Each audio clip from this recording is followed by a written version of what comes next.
Hi, it's me again with Corel Draw Tips and Tricks.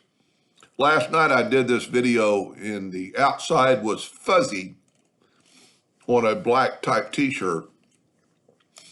And the person I'm trying to help wanted it fuzzy and they're doing it with the shadow tool. But the only thing, the shadow tool, you can even change the shadow tool to a different color like red, but it just doesn't show up on black.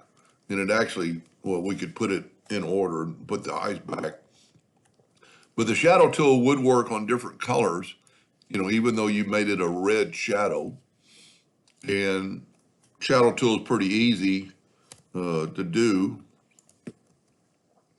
Just take your red object and go to your shadow tool and just make a shadow. And then you can actually change the color of the shadow or the direction of the shadow.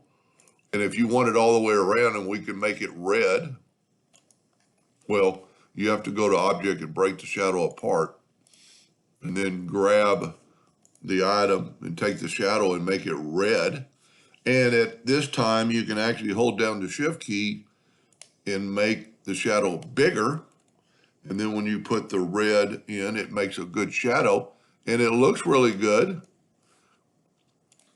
It's kind of like a big bounding box around it. So when you want to do it on a blue t-shirt, it looks pretty cool.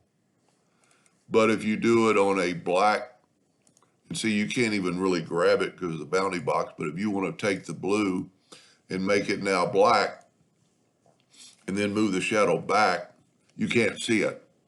So the other way to do it, and I think would be probably the best way, and so there's our red box or a red dot. So everything's still in there. We just got in order. The red is in front and I actually moved it. So I'm going to go back a couple steps. There we go.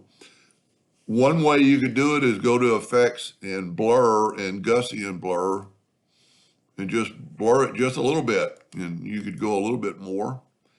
And because the other parts are on the inside, everything inside is still sharp, the eyebrows, but we've got a blur on the dot, on the happy face, much like, well, exactly like the original graphic.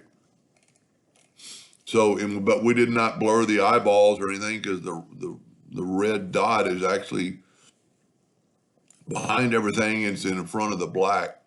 And there you can kind of see it. And this way, it doesn't matter what color you used.